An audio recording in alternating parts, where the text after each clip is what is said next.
శబరిమల యాత్రకు మహిళలు వెళ్ళవచ్చా? అసలు వెళ్ళకూడదా? ఏ వయసు వాళ్ళు వెళ్ళాలి? ఏ వయసులో వాళ్ళు వెళ్ళకూడదు? అంటే మహిళలు వెళ్ళకూడదని ఎక్కడా లేదండి. 12 సంవత్సరాలు ఉన్న లోపు ఉన్నటువంటి కన్యాస్త్రీలు బాలికలు వెళ్ళొచ్చు. 55 సంవత్సరాలు పైచిలకు వాళ్ళు వెళ్ళొచ్చు. మిగతా సమయంలో ఎందుకు వెళ్ళకూడదు అంటే ఋతుచక్రం వాళ్ళకి వస్తూ ఉంటుంది కాబట్టి, దీక్ష ఉన్న వాళ్ళే శబరిమలకి వెళ్తూ ఎక్కువ శాతం ఉంటారు కాబట్టి వాళ్ళకి అక్కడ స్నానాధికాలు, కొండ ఎక్కడాలు, ఇబ్బందులు ఇవన్నీ జరుగుతూ ఉంటాయి కాబట్టి వెళ్ళకూడదన్నారు. కానీ అయ్యప్ప స్వామియే ప్రతి మహిళలకి అనుగ్రహం ఇవ్వడానికి పల్లె పల్లెకి, ఊరు ఊరికి, జిల్లా జిల్లాకి ప్రతి 10 కిలోమీటర్కి ఒక అయ్యప్ప స్వామి దేవాలయంగా వచ్చేశారు. శబరిమల అయ్యప్ప వేరు, మీ ఊర్లో ఉన్న అయ్యప్ప వేరు కాదు కాబట్టి మీరు ప్రతిరోజు ఇక్కడ దేవాలయంకి నమస్కారం చేయండి. వెళ్ళి శరణమయ్యప్ప. మాల ఎన్నిసార్లు వేసుకోవాలి? ఒకసారి 2 సార్లు వేసుకుంటే జీవితకాలం మాల వేసుకోవాలా? లేకపోతే మన రూల్స్ ఏమైనా ఉంటాయంటే, మనం ఈరోజు భోజనం చేస్తామండి. ఫస్ట్ ఏం చేస్తాం? పచ్చడి అన్నం తింటాం, మళ్ళీ పప్పు అన్నం తింటాం, మళ్ళీ సాంబార్ అన్నం తింటాం, మజ్జిగ అన్నం తింటాం. దాని ఏమైనా ఒక ముద్ద తీసుకోకుండా దాంట్లో ఎన్ని మెతుకులు ఉంటాయో లెక్క ఉందా? తినే భోజనానికి ఒక లెక్క లేదు. అలాంటప్పుడు యాత్రకు, దీక్షకు ఒక లెక్కన నా జీవం ఉన్నంత కాలం నా ఎదలో పలికెను అయ్యప్ప నామం, హరిహరసుతుడే నా ఎదలో పీఠం వేసను చిరకాల. మీకు వెళ్ళాలనిపిస్తే ఎన్నిసార్లు వీలుంటే అన్ని వెళ్ళండి. శరణమయ్యప్ప. శబరిమల ఇది బాగా చూడండి, కెమెరా వాళ్ళు కూడా ఇక్కడ దీన్ని చూసుకోండి. ఇక్కడ 18వ పడిని మాల వేసిన వాళ్ళు మాత్రమే ఎక్కాలన్నారు కదా, మిగతా వాళ్ళు ఎక్కకూడదు అని అంటే, స్వామివారు ఒక బాణం వేస్తే 5గా చీలిందట. అది అచ్చన్గోవిల్, ఆర్యంగావు, కుళత్తపడి, ఎరిమేలి అని 5 స్థలంలో శబరిమలలో పడింది. ఈ 4 చోట్ల కూడా దేవాలయం కింద ఉండింది. శబరిమలలో మాత్రం ఇలా ఎత్తైన పీఠంగా ఉండిపోయింది. ఈ ఎత్తైన చిన్న పిల్లవాడు 12 ఏళ్ల పసిబాలుడు స్వామివారి చిన్ముద్ర రూపంలో శ్రీచక్ర యోగపీఠం మీదే ఆయన కూర్చోవాలి అని అనుకున్నప్పుడు, ఎలా ఎక్కాలనుకున్నప్పుడు 18 మంది దేవతలు మహిషి అనే రాక్షసిని సంహరించిన కృతజ్ఞతతో ఒకరిపై ఒకరు మెట్ల పరుండి, స్వామి లోకరక్షక, మీ చిన్నారి పాదాన్ని మాపై మోపి ఈ యొక్క యోగపీఠాన్ని అధిష్ఠించని చెప్పగానే స్వామివారు ఒక్కొక్క మెట్టు ఎక్కి 18వ పడికి ఎక్కారు. ఈ 18వ పడి మీదకి ఎక్కగానే ఈ దేవతలందరూ ఏమంటున్నారు? స్వామి లోకరక్షకుడైనటువంటి వారు మీరు మాపై కాలు మోపారు, మరి ఈ రోజు నుంచి మిమ్మల్ని దర్శనానికి వచ్చినటువంటి సామాన్య ప్రజలు కూడా దీని మీద కదా మనం మోపాలి, మీరు వాళ్ళు ఒకటేనా అంటే కాదన్నారు. మరి ఎలా చేయాలయ్యా? మీకు తత్సమానులుగా ఉన్న వాళ్ళు మాత్రమే మాపై కాలు మోపాలి. ఎలా? ఒక మండల కాల బ్రహ్మచర్య దీక్ష ఉండి సదా సర్వకాల సర్వావస్థల యందు మీ నామస్మరణ చేసుకుంటూ మీ పవిత్రమైనటువంటి ఇరుముడిని తల మీద పెట్టుకొని ఒక్కొక్క మెట్టుగా ఎక్కిన వాళ్ళకి మాత్రమే మీరు అనుగ్రహం ఇవ్వాలి అని అంటారు. అప్పుడు వెంటనే అయ్యప్ప స్వామి అడుగుతున్నట్టు, సామాన్య ప్రజలయ్యా, వాళ్ళకి అంత అర్థం కాకపోవచ్చు, ఎలా చేద్దాము అని అంటే, అలా కాదండి, వాళ్ళకి ఇలా మా పైన కాలు మోపాలంటే వాళ్ళు ఇవన్నీ చేయాల్సిందే, ఇది స్టాండర్డ్ SOP అని అన్నారు. మరి దీనికి ఏం చేయాలి?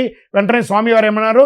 దీక్ష తీసుకొని వచ్చిన వాళ్ళు 18వ మెట్టు మీద రండి, దీక్షలో లేని సివిల్ స్వాములు ఇటుపక్క ఉత్తర భాగంలో ఇక్కడ ఒక మెట్లు ఉంటుంది, ఇలా వచ్చి స్వామివారిని దర్శనం చేసుకుంటారు. కాబట్టి ఎవరైనా స్వామివారి దగ్గరికి వెళ్ళి దర్శనం చేసుకోవచ్చు. దీక్షలో ఉన్న వాళ్ళకి మెట్లు, సివిల్గా ఉన్న వాళ్ళకి సైడ్ మెట్లు ఉన్నాయి కాబట్టి ఎవరైనా వెళ్ళొచ్చు దర్శనానికి. శరణమయ్యప్ప. ఎవరు చనిపోతే ఎప్పుడు మాల వేసుకోవాలి ఇది వరకు, లేదా దీక్షలో ఉండగా చనిపోతే ఏం చేయాలి? ఇది 2 రకాలుగా కూడా మనం అనుకుందాం.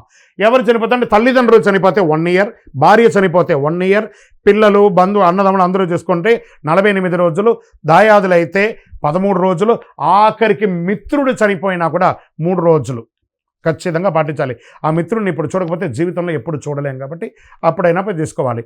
మాలలో ఉన్నా లేదా మాలలో లేకపోయినా ఇదే పద్ధతిని పాటించాలి. శరణమయ్యప్ప.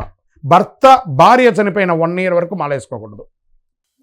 ఆ యొక్క కాలం అంతా అయిన తర్వాత 48 రోజులు వేసుకోవడానికి సమయం ఉంటే అప్పుడు మాల వేసుకోవాలి.